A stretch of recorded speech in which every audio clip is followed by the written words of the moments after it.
안녕하십니까. 예, 세상학교 성도 여러분. 26일 수요 공부를 시작하겠습니다. 지난주 수요 공부에는 예수님이 입으신 그 옷에 대한 부분, 특히 속옷에 대한 부분을 여러분에게 말씀을 드리면서 그 속옷을 나누지 않고 속옷을 제비뽑았다라고 하는 이 부분에 대해서 이미 천년 전에 이미 하나님께서 다윗을 통해서 이미 예언하셨다 이렇게 말씀을 드렸습니다. 시편 22편에 있는 말씀이죠. 이제 그걸 통해서 아주 사소한 것, 속옷을 나누는 것, 제비 뽑는 것까지도 그 당시 군병들은 그걸 전혀 알지 못했을 것이고 거기에 있는 모든 사람들이 잘 몰랐을 겁니다. 그럼에도 불구하고 요한의 눈에는 그게 보였다는 것이거든요. 아주 사소한 것이지만 그것을 하나님의 말씀으로 연결시켜서 해석할 수 있는 그런 능력. 저는 목사지만 이 사도 요한이 참 부럽습니다. 정말 존경스럽고 그것을 이미 시편 22편에 있는 말씀으로 연결시킬 수 있었다는 능력. 너무나도 놀라운 일이죠. 오늘은 특별히 그 19장 28절부터 그 30절까지 있는 말씀을 중심으로 조금 말씀을 드리겠습니다. 이것은 요한 복음에는 오히려 또 보통 우리가 가상칠언이라고 이렇게 얘기를 하는데요. 이 부분은 좀 많이 또 요한 복음에는 좀 축소시키는 부분이 존재하고 있거든요. 그 이유가 뭔지 조금 말씀을 드리겠고요. 우선 28절부터 30절까지 말씀을 좀 같이 읽어보도록 할까요? 네, 같이 읽습니다. 그 후에 예수께서 이 모든 일이 이미 이루어진 줄 아시고 성경에 응하게 하려 하사 이르시되 내가 목마르다 하시니 거기 신 포도주가 가득히 담긴 그릇이 있는지라 사람들이 신 포도주를 적신 해면을 우수초에 매어 예수의 입에 대니 예수께서 신 포도주를 받으신 후에 이르시되 다 이루었다 하시고 머리를 숙이니 영원히 떠나 가시니라. 우리가 보통 가상칠언이라고 보통 얘기할 때 마태복음에는 마태마가 누가 요한복음이 조금씩 이제 다릅니다. 그래서 마태복음 27장 45절에서 54절까지에는 특히 46절에 엘리 엘리 라마 사박다니라고 하는 네 번째 예수님이 십자가에서 외치신 내용이죠. 그 사원이라고 보통 얘기하는데 그 엘리 엘리 라마 사박다니만 기록하고 있습니다. 마태복음에는요. 마가복음에는 15장 33절에서 39절까지 마태복음과 똑같이 일치합니다. 누가복음은 23장 34절에 제1언이 이제 기록되어 있거든요. 34절, 누가복음 이제 23절 34절에 보게 되면 이런 말이 나옵니다. 이에 예수께서 이르시되 아버지 저들을 사하여 주옵소서 자기들이 하는 것을 알지 못함이니이다 하시더라. 그들이 그의 옷을 나눠 제비 뽑을세. 그리고 43절에 보게 되면 그 가상칠언 두 번째 말씀이 있습니다. 그래서 예수께서 이르시되 내가 진실로 내게 이르노니 오늘 내가 나와 함께 나군에 있으리라 하시니라. 그 강도 만난 자, 오른쪽 강도 만난 자에게 주신 말씀이죠. 그 부분이 있고요. 그 다음에 46절에 보게 되면 제 7번째 이제 가상칠언이 나옵니다. 그래서 예수께서 큰 소리로 불러 이르시되 아버지 내 영혼을 아버지 손에 부탁하나이다 하고 이 말씀을 하신 후에 숨진지라. 이렇게 이제 세 가지 가상칠언 중에 세 가지가 나옵니다. 일언, 두 번째 이언, 그 다음에 7번째 칠언. 요한복음 19장 19장에도 보면 총 세 가지 이제 가상칠언이 나오는데 26절에 보게 되면 가상칠언 3원이 나옵니다. 세 번째 말씀하신 게 나오죠. 예수께서 자기 어머니와 사랑하는 제자가 곁에 서 있는 것을 보시고 자기 어머니께 말씀하시되 여자여 보소서 아들이니이다. 그리고 26절 그 다음에 보게 되면 다섯 번째가 나옵니다. 그래서 28절입니다. 28절에 보게 되면 다섯 번째가 나오는데 그 후에 예수께서 모든 일이 다 이루어진 줄 아시고 성경을 응하게 하려 하사 이르시되 내가 목마르다 하시니. 그리고 30절에 보게 되면 가상칠언 여섯 번째 말씀이 나오죠.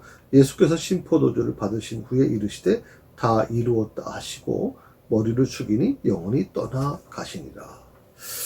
자, 이렇게 26절, 28절, 그 다음에 30절 요한복음에도 역시 세 개의 그 가상칠언이 등장합니다. 근데 누가복음하고는 사실 겹치질 않아요. 누가복음은 첫 번째, 두 번째, 그리고 일곱 번째 가상칠언이 기록되어 있고, 요한복음에는 세 번째, 다섯 번째, 여섯 번째가 기록되어 있어요. 그래서 어떻게 보면, 그리고 마태복음과 마가복음에는 네 번째 가상칠언이 기록되어 있거든요. 엘레 라마 사박다니. 아마 일곱 개, 예수님께서 십자가에서 7가지 이제 마지막 말씀을 하셨는데, 그 기록하는 이 성경을 기록하시는 분들마다 어떻게 보면 조금씩 다르게 기록한 이유가 뭘까 이제 궁금한 부분이 있죠. 그런 부분도 같이 좀 나눠볼까 합니다. 우선 가성칠언 이 첫 번째 말씀을 한번 나눠볼까요? 누가복음 23장 34절에 있는 말씀입니다. 이에 예수께서 이르시되 아버지 저들을 사하여 주옵소서 자기들이 하는 것을 알지 못함이니이다 하시더라. 그들이 그의 옷을 나눠 제비 뽑을세. 아버지 저들을 사하여 주옵소서 자기들이 하는 것을 알지 못함이니이다. 예수님은 놀랍게도 십자가 위에서 자기를 조롱하고 자신을 때리고 자신을 저주하는 그 십자가에 그 예수님을 못 박은 그 원수들, 이거 정말 용서하기 힘들죠.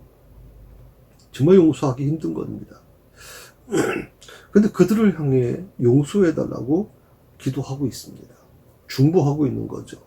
저들을 사하여 주옵소서. 그 다음에 뭐라고 말씀하십니까? 자기들이 하는 것을 알지 못함이니이다. 그랬거든요. 자기들이 알지 못하고 저렇게 합니다. 그 말은 뭐예요? 저들을 지배하고 있는 게 누구라는 거예요? 사단이 움직이고 있다는 거 아니에요. 사단이.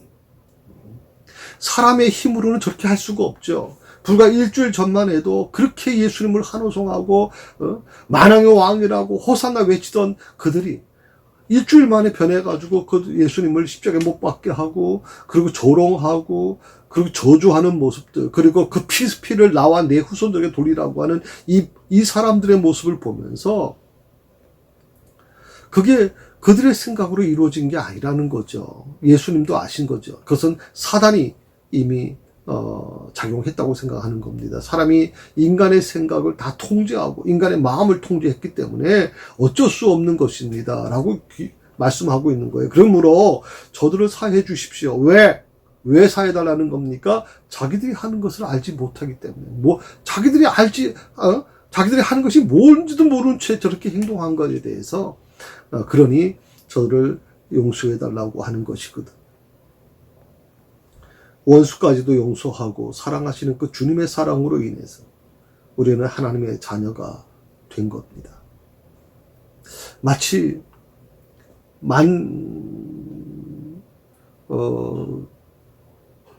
어떻게 보면 1만 달란트, 왕한테 1만 달란트 빚진 자가 왕이 도저히 갚을 수 없다고 생각하니까 그 신하에게 그 1만 달란트를 탕감해 주지 않습니까? 그런데 그 신하는 자기 집에 300데나리온을 빚진 사람을 데려다가 이제 감옥에 가두지 않습니까? 자, 10,000달란트하고 300데나리온은 비교도 안 되는 거죠. 300데나리온은 우리 품삯 2일 정도입니다. 그러면 한 1년치라고 생각을 하면 돼요. 1년치. 노동자가 받는 1년치. 근데 이 10,000달란트라고 하는 것은 상상을 못하는 거예요. 지금으로 보면 거의 한 30억 가까이 일박하는 돈이란 말이죠. 항상 우리는 그 생각을 해야 돼요. 나 같은 사람을 하나님이 용서해 주셨어. 나 같은 사람을 하나님께서 다 그 죄를 다 탕감해 주셨어. 그 사랑받은 우리가 그렇게 해서 하나님의 자녀가 되었는데 우리는 왜 다른 사람을 용서하지 못할까 하는 겁니다. 왜 용서하지 못할까? 나는 용서받을 자격이 있고 그들은 용서받을 자격이 없는 것인가요? 아니죠. 우리는 놀랍게도요, 사람들은 자기 눈은 자기 잣대로만 모든 걸 보려고 하는 겁니다. 내가 용서받은 것은 당연한 것이고 그 사람을 용서하는 것은 차후에 다른 것이라고 생각을 하고 있거든요. 우리 특히 나에게 해를 주고 나에게 아픔을 준 사람을 용서하기 위해서는 반드시 필요한 게 있어요. 그게 뭐냐면 기도라는 거예요. 정말 기도하는 것만이 해결할 수 있어요. 기도 없이 이 문제를 해결할 수 없습니다. 끊임없이 기도해야 됩니다. 그 기도가 쌓이고 쌓여서 내 마음속에 내 인간적인 꿈틀거리는 욕망이 나오질 아니하고 내 인간적인 어떤 성격이 드러나지 아니하고 그 기도 속에서 오랜 기도하는 과정 속에서 깊은 은혜가 나타나는 겁니다. 예수님의 가상 7원 중에 첫 번째는 하나님께 기도하는 것입니다. 저들을 사하여 주옵소서 자기들이 하는 것을 알지 못함이니이다. 혹시 아직도 마음에 용서하지 못하시는 분들이 계시나요? 나는 저 사람을 도저히 용서할 수 없어요. 용서가 안 돼요. 그러면요, 그 용서 안 됨으로 인해서 우리 성도님이 마음이 더 힘들어질 수밖에 없어요. 성도님이 더 괴로울 수밖에 없다고. 내 마음에 그 미움이 있는 한 내가 자유로울 수가 없습니다. 그러므로 용서하셔야 돼요. 모든 것은 하나님께서 하시는 거예요. 가상칠은 두 번째입니다. 누가복음 23장 43절에 보면 이런 말씀이 있습니다. 예수께서 이르시되 내가 진실로 내게 이르노니 오늘 내가 나와 함께 낙원에 있으리라 하시니라. 아멘. 예수님을 중심으로 해서 두 명의 강도가 같이 십자가에 달리게 됩니다. 하나는 오른쪽, 하나는 왼쪽입니다. 그런데 왼쪽에 있는 자는 아마 그 밑에 있는 많은 사람들이 예수님을 조롱하고 그러니까 이 왼쪽에 있는 이 강도 역시 마찬가지죠. 예수님에게 아주 조롱하고 멸시합니다. 그때 오른쪽에 달렸던 강도가 왼쪽에 있는 강도에 대해서 굉장히 아주 혼을 내죠. 그리고 예수님께 이렇게 부탁합니다. 오늘 주님 가시는 그곳 낙원에 저도 같이 좀 데려가 주십시오. 들어가게 해 주십시오라고 부탁을 하고 예수님께서 그 부탁을 받고 나서 이 말씀을 주시는 거거든요. 오늘 내가 나와 함께 낙원에 있으리라. 어떻게 보면 이 십자가 형벌은 흉악한 죄수들에게 내려지는 형벌이거든요. 그러니까 이 오른쪽 강도를 우리는 굉장히 의인화시키고 있고 굉장히 아주 좋은 사람이라고 생각할지 모르지만 이미 그도 과거에는 어떤 흉측한 범죄를 저지른 죄수라는 말입니다. 물론 어떤 이유에서 그런지 모르겠습니다. 그의 성품이 오늘 예수님 편에 서 있는 거 보면 성품이 그렇게 악한 성품은 아니었던 것 같은데 어떻든 간에 십자가에 달릴 정도면 사람을 죽였거나 하여튼 큰 잘못을 한 사람이라는 거죠. 그런데 흉악한 죄인인 것은 사실이지만 자신의 잘못을 뉘우치게 되죠. 그리고 예수님을 믿습니다. 당신이 낙원에 있을 때 나도 좀 있게 해 주십시오 라고 부탁을 하고 그 예수님에 대한 그 믿음을 고백하게 되죠. 그때 예수님께서 오늘 내가 나와 함께 낙원에 있으리라. 낙원을 허락받게 됩니다. 여기서 항상 우리가 중요하게 생각해야 될 게 뭐냐면 예수님의 십자가 은총은 용서받지 못할 죄가 없음을 분명하게 보여주고 있습니다. 예수님의 십자가 은총은 용서받지 못할 죄가 없다. 어떤 죄도 다 용서하실 수 있다는 겁니다. 그러니까 십자가의 죽음은 실패가 결코 아닌 것이죠. 많은 사람들이 인간적인 눈으로 바라보면 예수님은 이미 실패했다고 생각하는 것이죠. 그것은 보통 베드로도 마찬가지고 가룟 유다도 마찬가지고 예수님의 모든 제자들도 마찬가지고 예수님을 따라다녔던 모든 사람들이나 아니면 대제사장이나 예수님을 배척하고 예수님을 죽음으로 몰아간 그 자들도 예수님이 십자가에 달리신 순간 이미 예수님의 그 죽음은 실패한 것이다라고 생각을 할 수밖에 없어요. 그런데 예수님의 십자가 죽음은 실패가 아니었어요. 부활의 영광으로 들어가기 위한 시작에 불과한 것이죠. 시작이었단 말이죠.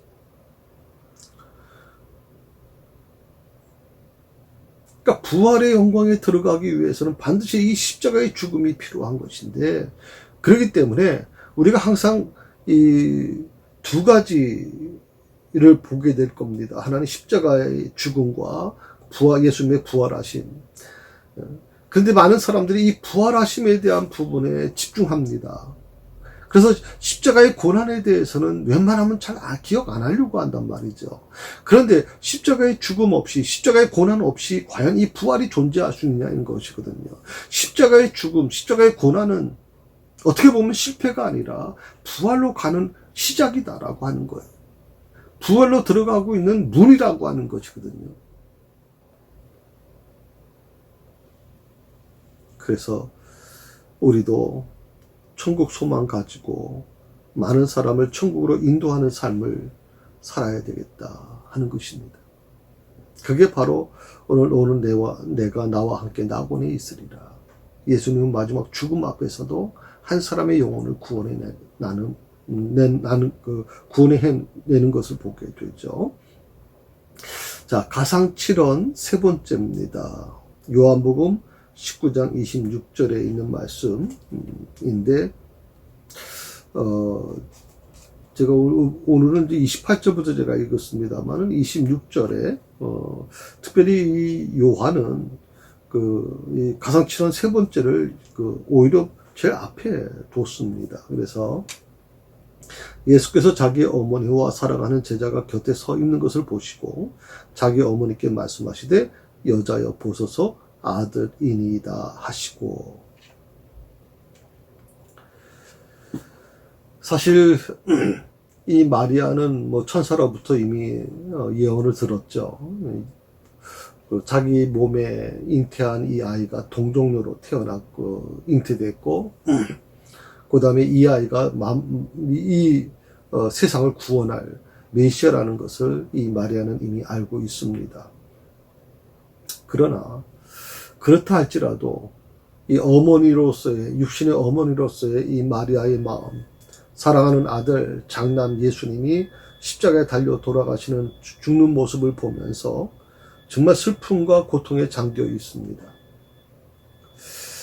예수님은 바로 이 슬픔에 잠겨 있는, 자신을 바라보면서 슬픔에 잠겨 있는 이 육신의 어머니 마리아를 제자 요한에게 부탁하고 있습니다. 예수님의 그 지극한 효심을 보게 되는 광경이죠.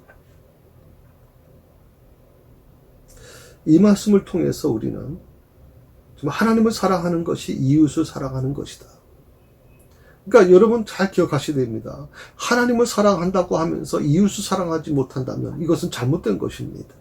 하나님을 사랑한다고 하면서, 교회를 사랑한다고 하면서 정작 자기 가족을 사랑하지 못하는 것은 잘못된 것입니다. 하나님의 일을 하면서 육신의 가족을 돌보지 않는 것도 하나님의 뜻이 아니라는 것을 알 수가 있습니다. 여러분이 교회에서 열심히 일하는 거 물론 중요합니다. 그러나 가족들을 등한시하면서까지, 여러분 자녀들을 등한시하면서까지 교회 일을 하라는 거 아닙니다. 여러분에게는 여러분 자녀들을, 여러분의 가족을, 영혼을 책임지고 그들의 삶을 책임져야 될 사명이 여러분에게 있습니다. 하나님께서 어떻게 보면 여러분에게 맡겨준 사명이 또 가정 안에 있단 말이죠. 그런데 가정을 내팽개치고 교회 일을 열심히 하는 거, 그것이 물론 뭐 목사 입장에서는 교회를 위해서 봉사하고 열심히 헌신하니까 좋지만 가정을 등한시하면서까지 그렇게 하는 것은 바람직하지 않다 하는 것입니다. 그건 하나님의 뜻이 아닙니다. 그러므로 여러분에게 맡겨진 자녀들을 위해서 기도하셔야 되고요.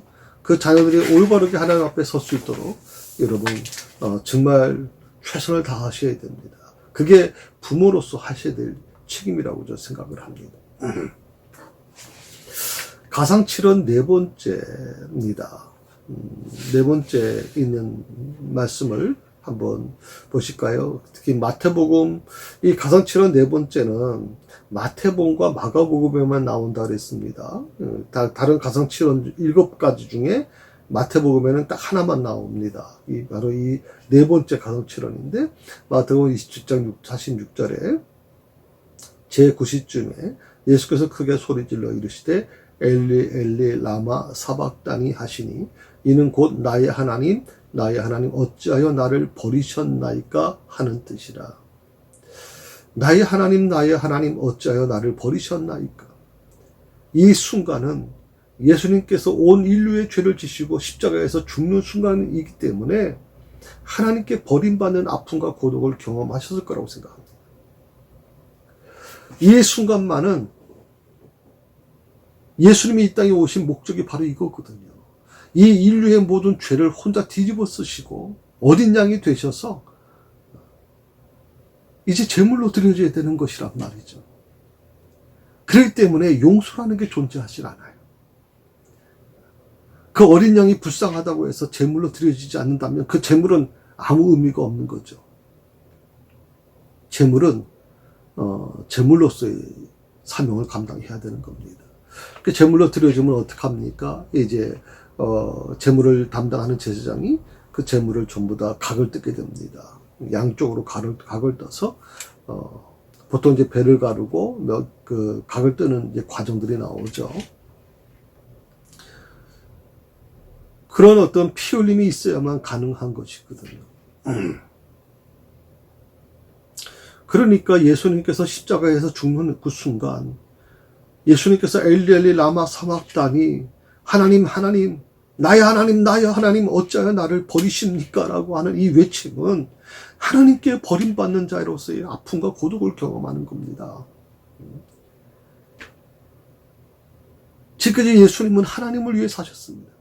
하나님의 뜻을, 하나님 아버지의 뜻을 이루시기 위해서 정말 속옷 하나까지도 하나님의 뜻을 이루시기 위해서 사셨습니다. 시편 22편에 있는 말씀, 그 말씀을 이루시기 위해서 그렇게 예수님은 아주 디테일하게 작은 것까지도 하나님의 뜻에 맞게끔 사셨단 말이에요. 하나님의 말씀이 예언이 이루어지기 위해서 예수님은 스스로 그 길을 택하셨단 말이죠. 그런데 지금 십자가에서 예수님은 사람들한테 버림받는 거, 조롱당하고 멸시당하고 저주당하는 것을 다 예수님 참을 수 있어요. 그건 다 감당해야 할 몫이 희생제물로 오셨기 때문이에요. 그러나 하나님 아버지께로부터까지 버림받을 수밖에 없는 이 현실 속에는 너무나도 예수님의 그 아픔과 고통이 느껴지는 거죠. 예수님은 죄가 없으셨어요. 그러나 인류의 모든 죄를 대신 짊어지셨기에 하나님과 죄로 인해 단절된 모습으로 나타날 수밖에 없었던 것이죠. 십자가 아래로는 자신을 못 박고 저주하는 무리와의 단절이 일어나고요. 위로는 십자가에 버려두신 성부 하나님과의 단절이 이루어집니다. 이러한 단절로 인한 절대 고독 속에서 예수님은 피 맺힌 절규를 하고 계시는 겁니다. 나의 하나님 어찌하여 나를 버리셨나이까. 때로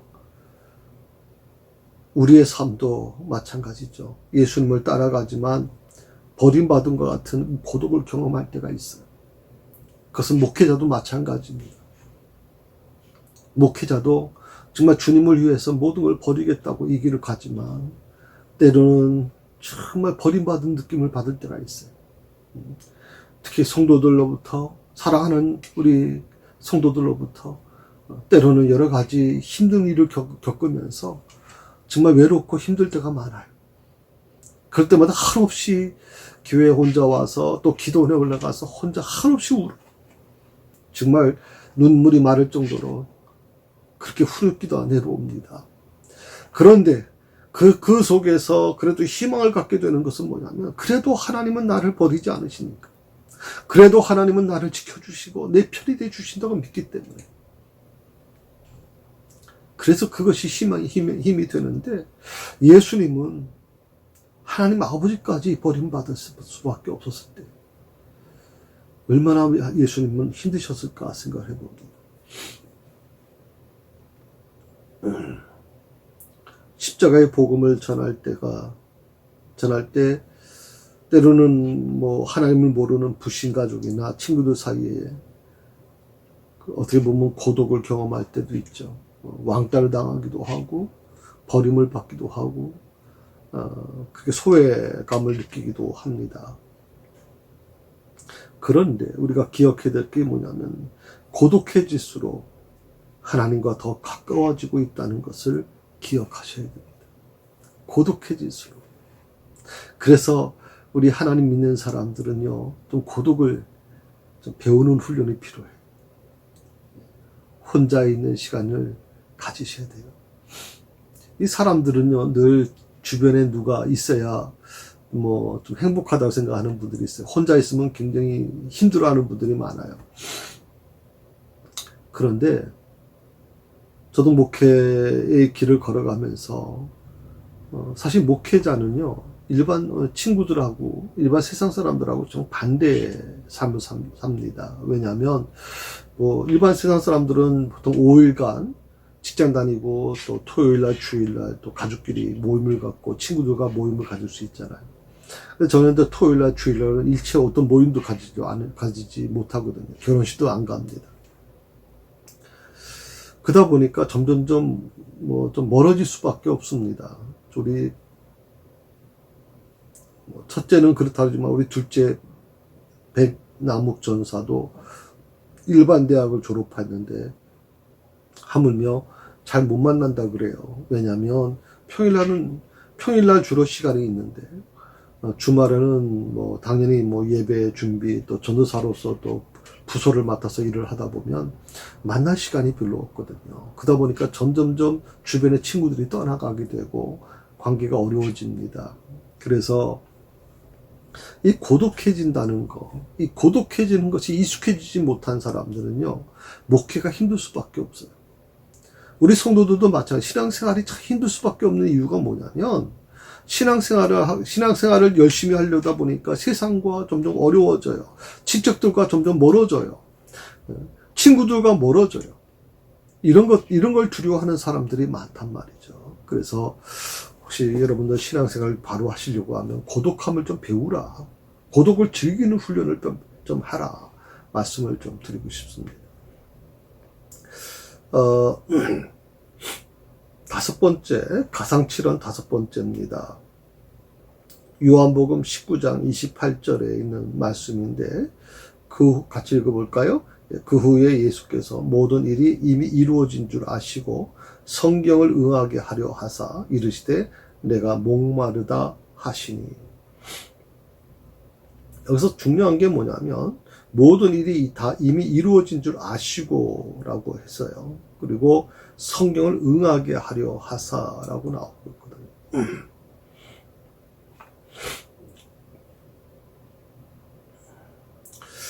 로마 군병들이 예수님이 십자가 못 박히기 전에 이미 치질질을 아주 심하게 하죠. 그 치질질은요, 우리 전에 한번 혹시 여러분 보여드린 적이 있었는데 기억나시는지 모르겠어요. 우리처럼 이렇게 가죽으로 된 채찍에다가 끝에다가 납덩이를, 아주 날카로운 납덩이를 2개를 합니다. 또 하나님은 그렇지 않으면 이제 조개 껍질 같은 것들을 달아놓죠. 그래서 한번 채찍을 하게 되면 단순히 가죽으로만 이제 살갗을 치는 게 아니라 그 끝에 달려있는 그 납덩어리라든지 아니면 이런 뭐 조개 껍질이라든지 이런 금속 같은 걸 통해서 한번 채찍에서 잡아당기면 살점들이 막 떨어져 나가는 것이죠. 그러니 예수님께서 이 온몸에서 얼마나 많은 이 물과 피가 쏟아졌을까 하는 겁니다. 우리는 십자가에 달리신 것만 생각합니다. 그런데 예수께서 십자가 달리시기 전에 엄청난 고통을 당하셨거든요. 거기다 또 가시면류관까지 쓰시지 않았습니까? 그 가시 하나하나가 뭐 손바닥보다도 큰 정도였죠. 어마어마한 그 가시가루로 온 머리와 얼굴을 찔렀을 테니 그 피는 이루말 수가 없이 쏟아질 수밖에 없는 거죠. 거기다가 예수님이 십자가의 양손과 발 쪽에 이제 못을 박히지 않습니까? 그러면 그쪽에서도 또 피가 막 쏟아져 샘솟도 나왔을 거라고 생각을 하거든요. 그럼 몸에서 물과 피가 막 쏟아져 나가게 되면 당연히 목이 마를 수밖에 없는 거죠. 이 모습을 바라보면서 우리가 한 가지 알 수 있는 것은 정말 피 흘리시기까지, 물과 피를 다 흘리시기까지 나를 사랑하신 그 예수님의 참 사랑을 우리가 보게 되는 겁니다. 내가 이 땅에서 믿음으로 살아갈 때 어떻게 보면 고난을 받게 됩니다. 정말 우리가 믿음으로 살아가게 되면 이 어두운, 사단이 지배하고 있는 이 어두운 세상 속에서 당연히 우리는 고난을 받게 됩니다. 어쩌면 사드락 메삭 아벳느고처럼 의로운 자에게 풀무불 속에 계속 풀무불 속에 집어넣으려고 하는 자들, 어떻게든지 그 사드락 메삭 아벳느고를 다니엘을 어떻게든지 죽게 만들려고 하는 자들, 그들은 지금도 존재하고 있는 것이거든요. 그래서 사드락 메삭 아벳느고를 풀무불 속에 집어넣고 다니엘을 굶주린 사자 굴 속에 집어넣는 이들, 이런 고난, 믿음으로 살려고 하면 이런 고난을 우리가 받게 되는데 이것이 참된 그리스도인의 표시이기도 하다는 겁니다. 전 그래서 고난받는 것이 내게 유익이라 주님 말씀하셨어요. 고난받는 것이 내게 유익이라. 그러므로 고난을 두려워하지 맙시다. 제가 골목교회에서 이제 영상 촬영하면서 7년 대환란에 대한 말씀을 제가 드렸지만 사실 그 7년 대환란 지내면서 정말 힘들었습니다. 저 눈물 없이는 저 하루 지내지 못했을 정도였습니다. 수없이 끊임없이 방황하고 끊임없이 하나님께 나아가서 눈물로 호소했습니다. 그리고 이 모든 사역을 이제 중단하고 싶을 정도였거든요. 그런데 주님께서 말씀하신 이 고난이 내게 유익이라고 하신 말씀을 제가 다시 한번 마음에 되새기게 됐어요. 그게 바로 새사랑교회구나. 새사랑이라고 하는 이름을 내게 주실 때 그냥 주신 게 아니구나. 그걸 뼈저리 느끼게 된 것이거든요. 오히려 우리가 이 편안한 신앙생활을 하게 된 것이 많은 사람들이 이런 고난을 받는 것보다는 편안하게 신앙생활하는 것이 정말 더 바람직하고 옳은 것이라고 생각하는 분들이 계세요. 그런데 저는 그것이 꼭 옳은 것만이 아니라고 생각합니다. 왜냐하면 편안한 신앙생활이 내 영혼과 내 영원한 미래에 해가 될 수 있다는 것을 알기 때문에 그렇습니다. 그렇기 때문에 편안한 신앙생활을 하고 있다고 해서 여러분 마음을 놓으시면 안 됩니다. 모든 것이 다 형통하고 근심 걱정이 없어요. 제가 우리 성도들하고 이렇게 대화하다 보면 목사님 저희는 근심 걱정 없어요. 기덕거리 없어요, 목사님. 저희는 그저 너무 행복합니다. 모두 잘 되고 있어요. 사업도 잘 되고 있고요. 직장생활도 잘 되고 자녀들도 잘 자라고 있어요. 그런데 한 가지 제 마음속에는 그럴 때일수록 깨어 있어야 됩니다라고 말씀을 드리거든요. 깨어 있어야 됩니다. 왜? 그 편안한 신앙생활이 내 영혼과 우리 사랑하는 성도님의 영혼과 영원한 미래의 해가 될 수 있기 때문에 그래서 깨어 있어야 됩니다. 그렇게 말씀을 드립니다. 이 말씀을 꼭 기억하시면 좋겠고요. 가상칠언 6번째입니다. 요한복음 19장 30절에 있는 말씀인데 같이 읽어볼까요? 예수께서 신포도주를 받으신 후에 이르시되 다 이루었다 하시고 머리를 숙이니 영원히 떠나가시니라. 다 이루었다.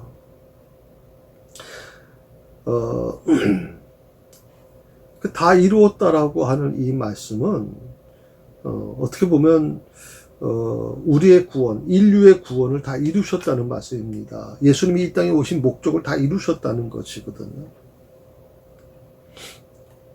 그러니까 예수님께서 이 세상에 오신 목적을 이룬 뒤에 외치신 이 승리의 말씀인 것이죠. 다 이루었다.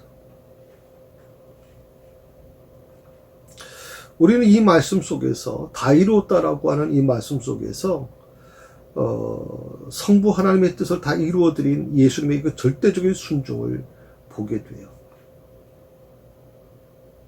절대적인 예수님의 순종. 다 이루었다. 그래서 어떻게 보면 우리는 예수님의 이 모습을 바라보면서 나 또한 하나님께서 주신 사명, 그 사명을 이루는 삶을 살아야 되겠다. 그리고 마지막 하나님께서 나를 부르시는 그 순간에는 다 이루었습니다. 하나님께서 맡겨주신 사명 다 이루었습니다.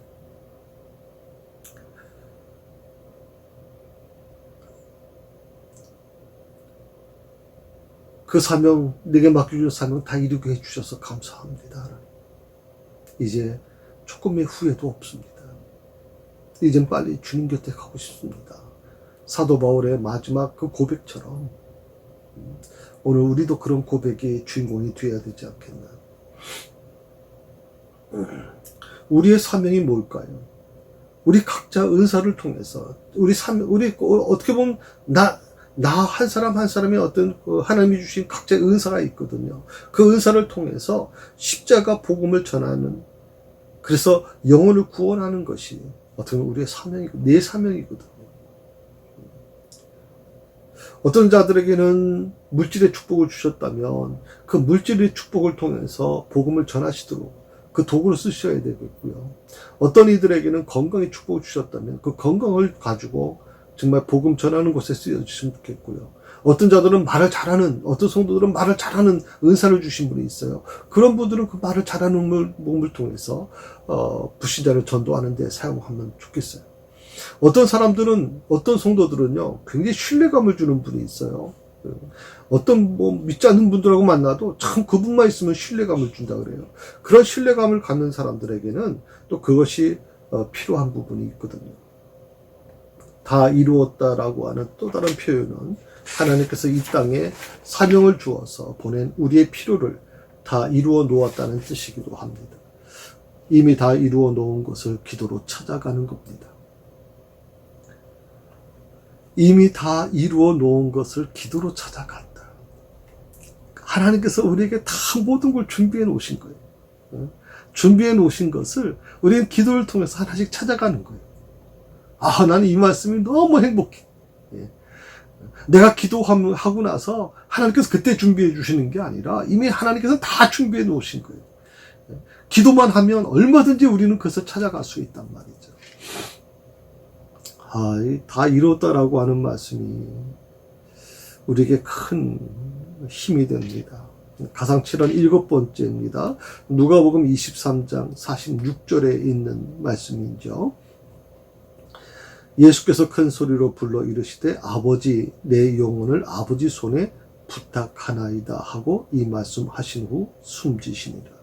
아버지 내 영혼을 아버지 손에 부탁하나이다. 사람이 동물과 다른 게 있습니다. 요즘에는 애완견을 또 고양이 펫 개념이라고 얘기합니다만 굉장히 아주 사랑하고 또 그 분야가 지금 대단하게 성장하고 있지 않습니까? 그래서 어떻게 보면 이 동물이 사람보다 더 소중하게 여겨지는 사람들도 있어요. 그런데 한 가지 여러분 중요한 것은 뭐냐면 사람은 동물과 달라요. 분명 하나님께서 이 세상을 만드실 때 사람과 동물은 구분하여 만드셨어요.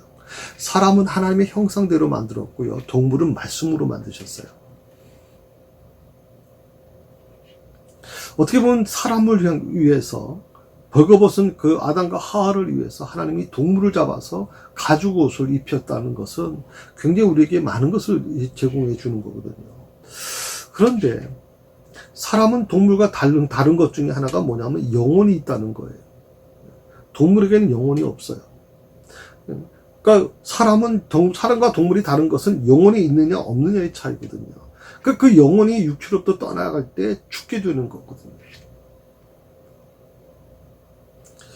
어떤 분이 그런 교회 집사님이신데 아마 이 애완견을 너무나도 사랑했던 것 같아요. 그런데 그 애완견이 나이가 차가지고 이제 죽었어요.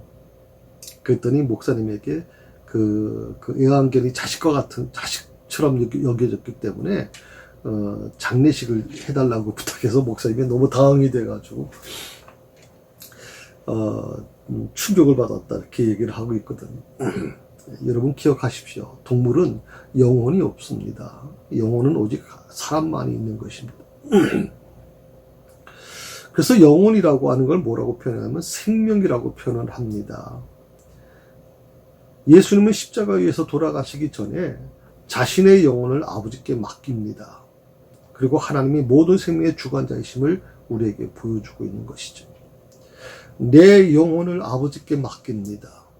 저는 우리가 살아가면서 오늘 예수님의 이 말씀처럼 십자가에서 마지막 돌아가시면서 마지막 모든 사역을 끝내시면서 내 영혼을 아버지의 손에 부탁합니다. 저도 늘 그 기도를 드립니다. 하나님, 저 마지막 하나님 부르실 때 정말 자식들에게 부담 지우지 않냐고 정말 깨끗하게 아름답게 주님 부르심 받을 수 있게 해달라고 기도하거든요. 내 영혼을 아버지께 맡깁니다. 하나님께서 모든 생명의 주관자이심을 분명하게 고백할 때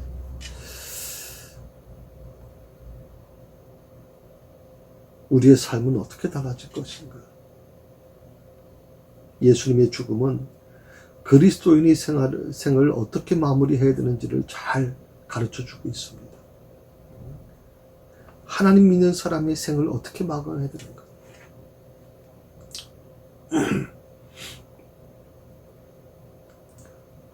사람은 영혼이라는 영원한 존재와 육신이라는 한시적인 존재로 되어 있습니다.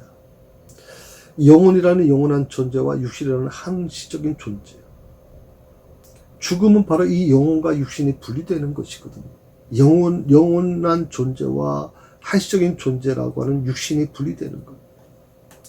그래서 우리도 죽는 순간 예수님처럼 내 영혼을 하나님의 손에 맡겨야 되는 거죠. 내 영혼을 하나님의 손에 맡기는 거예요. 근데 저는 이것이 우리가 건강할 때, 아직 젊을 때 늘 하나님께 이 기도를 드렸으면 좋겠어요. 하나님, 내 영혼을 하나님께 맡깁니다. 하루를 시작하면서 하나님, 내 영혼을 하나님께 맡깁니다. 이런 어떤 고백이 굉장히 중요한 고백이라고 생각합니다.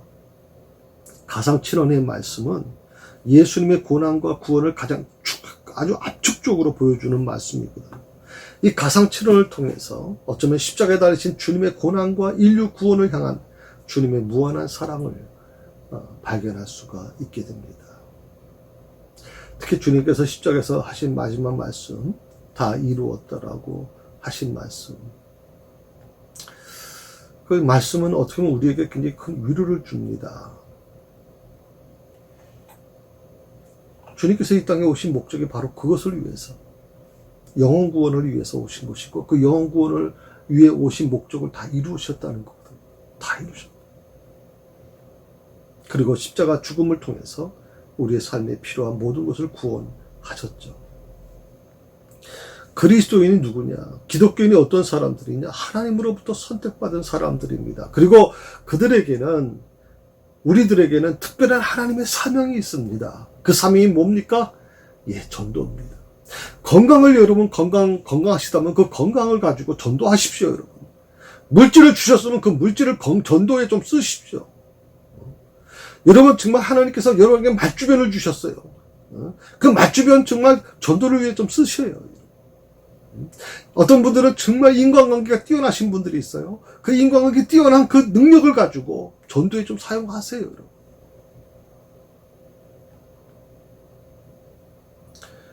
전도는 해도 되고 안 해도 되는 것이 아닙니다. 하나님의 백성은, 구원받은 자녀들은 누구에게나 사명으로 주신 겁니다. 영혼 구원의 사명을 둔 사람의 모든 필요는 하나님께서 채우신다는 겁니다. 사명을 이루기 위해 필요한 모든 물질은 하나님께서 이미 준비해 놓았으니까 기도로 찾아가라는 겁니다.